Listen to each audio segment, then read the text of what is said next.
الله أكبر الله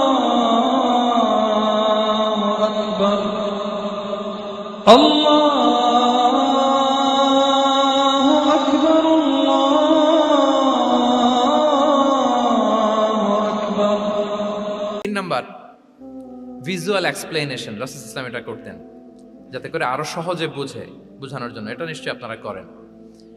রাসূল ইসলামের দাওয়া জিন্দেগিতে দেখা যায় প্রায় সময় কিছু উনি ভিজুয়াল এক্সপ্লেনেশন নিয়ে এসেছেন সাহাবাদের সামনে, যাতে করে সাহাবারা to get a better idea of the issue আরো ইজিলি বুঝতে পারেন। যেমন একবার রাসূল ইসলাম অনাথ ইয়েতিমদেরকে যারা দেখভাল করে তাদেরকে মর্যাদা এটা বোঝাতে যে রাসূল ইসলাম 2 আঙ্গুল উঁচু করে একবার বললেন যে আনা ওয়া কাফিলুল ইয়াতীমি ফিল জান্নাতি কাহাতাইন, অর্থাৎ আমি এবং এতিমের রক্ষণাবেক্ষণকারী কিয়ামতের দিন এভাবে কাছাকাছি প্রতিবেশী হয়ে থাকবো। এই 2টা আঙ্গুলের মাঝখানে যেমনি খুব একটা স্পেস নাই, গ্যাপ নাই, মানে একেবারে কাছাকাছি, নেইবরিং ফিঙ্গার, রাইট? আমি এবং এতিমের রক্ষণাবেক্ষণকারী এভাবে নেইবর হয়ে থাকবো। এই যে ভিজুয়াল এক্সপ্লেনেশন দেখছেন, এই যে দাওয়ার মধ্যে মাঝে মাঝে এরকম ভিজুয়াল এক্সপ্লেনেশন করতে হবে যাতে করে শ্রোতারা বুঝে। রাসূল ইসলাম এটা করেছেন। মুসনাদে আহমদে এক হাদিস এসেছে, রাসূল ইসলাম একবার খেজুরের একটা ডাল নিয়ে মরুভূমির মধ্যে একটা দাগ টানলেন। খাত্তালানা রাসূলুল্লাহ সাল্লাল্লাহু আলাইহি ওয়াসাল্লাম খাত্তান, একটা স্ট্রেইট লাইন দিয়ে রাসূল সাল্লাল্লাহু আলাইহি ওয়াসাল্লাম বললেন এটা হচ্ছে সিরাতুল মুস্তাকিম। সাহাবাদের দৃষ্টি আকর্ষিত হলো, সবাই মনোযোগী হয়ে উঠলো, তাই নাকি? এটা সিরাতুল মুস্তাকিম, যে দোয়া আমরা প্রতিদিন করি, ইহদিনাস সিরাতাল মুস্তাকিম। খেজুরের ডাল দিয়ে স্ট্রেইট লাইন কেটে বললেন এটা হচ্ছে সিরাতুল মুস্তাকিম।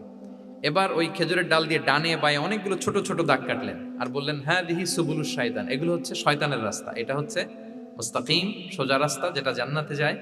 আর ডানে বায়ে অনেকগুলো দাগ কাটলেন, ডেকে বললেন এই প্রতিটি রাস্তায় একটা করে শয়তান বসে থাকে আর সে তোমাদেরকে টেম্পটেশন দিতে থাকে, প্রভোকেশন করতে থাকে, ধোঁকা দিতে থাকে, ওয়াসওয়াসা দিতে থাকে। ডানে বায়ে না তাকিয়ে এই সিরাতুল মুস্তাকিমের পথেই অবিচল থাকতে হবে। তাহলে দেখেন মরুভূমির মাঝখানে, তখন তো আর ওই যে এলইডি প্রজেক্টর থাকলে হয়তো রাসূল সাল্লাল্লাহু আলাইহি ওয়াসাল্লাম ওইটাই ব্যবহার করতেন। আমরা এটা এখন করতে পারি বোঝানোর জন্য। রাসূল সাল্লাল্লাহু আলাইহি ওয়াসাল্লাম খেজুরের ডাল দিয়ে মরুভূমির মধ্যে দাগ কেটে সাহাবীদেরকে এই ভিজুয়াল এক্সপ্লেনেশন দিলেন এবং সাহাবারা খুব সহজে বুঝতে পারলেন যে কোনটা সিরাতুল মুস্তাকিম, কোনটা সিরাতুশ শাইতান। এভাবে রাসূল সাল্লাল্লাহু আলাইহি ওয়াসাল্লাম ভিজুয়াল এক্সপ্লেনেশন ইউজ করতেন। আমরা বিশ্বাসীরা যে ভাই ভাই, মুমিনরা যে ভাই ভাই, আমাদের সম্পর্ক যে কত সুদৃঢ় মজবুত, এটা বোঝাতে যে একবার রাসূল সাল্লাল্লাহু আলাইহি ওয়াসাল্লাম বললেন আল মুমিনু লিল মুমিনি কাল বুনিয়ান, বিশ্বাসীরা তাদের সম্পর্ক হচ্ছে কাল বুনিয়ান, একটা সুদৃঢ় প্রাচীরের মতো, সীসা ঢালা প্রাচীরের মতো। ইয়াশুদ্দু বা'দুহু বা'দা, যেটার এক পাশ আরেক পাশকে মজবুত করে। Strengthening one part the others, এক পার্ট আরেক পার্টকে মজবুত করে। যেমন বিল্ডিং এদিকে ভেঙে ফেললে এটা নড়বড়ে হয়ে যাবে। তিনি বুঝালেন যে সুদৃঢ় প্রাচীরের মতো হচ্ছে বিশ্বাসীদের সম্পর্ক। এটা বলে ওয়াশাব্বাকা বাইনা আসাবিহি, উনি ডান হাতের আঙ্গুলগুলো বাঁ হাতের ভেতরে ভেবে ঢুকিয়ে দিলেন, বললেন যে এরকম মজবুত। সুবহানাল্লাহ। এই যে এই হাতের আঙ্গুলগুলো এই হাতে ঢুকিয়ে এরকম চাপ দিলে খুব শক্ত হয় না, মজবুত হয় না? রাসূল সাল্লাল্লাহু আলাইহি ওয়াসাল্লাম বললেন আমাদের বন্ধন হচ্ছে এরকম সুদৃঢ় মজবুত, সুদৃঢ় সীসা ঢালা প্রাচীরের মতো। আল্লাহু আকবার। তাহলে এই যে ভিজুয়াল এক্সপ্লেনেশন, রাসূল সাল্লাল্লাহু আলাইহি ওয়াসাল্লাম বোঝানোর জন্য এই যে এরকম দাগ কাটা, কখনো এইভাবে, হাদিসে এরকম অনেক পাওয়া যায়। আমি অল্প কয়েকটা, সময়ের টাইম কনস্ট্রেন্টের কারণে অল্প কয়েকটা নিয়ে আসলাম। তাহলে এটা রাসূল সাল্লাল্লাহু আলাইহি ওয়াসাল্লামের একটা দাওয়া মেথোডোলজি ছিল, বোঝানোর জন্য কত ইজিয়েস্ট ওয়েতে তিনি অডিয়েন্সের কাছে পৌঁছাতে পারেন। তিনি প্রয়োজনে ভিজুয়াল এক্সপ্লেনেশনের সহায়তা নিতেন। কয়টা গেল মেথোডোলজি?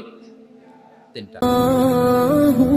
الله الله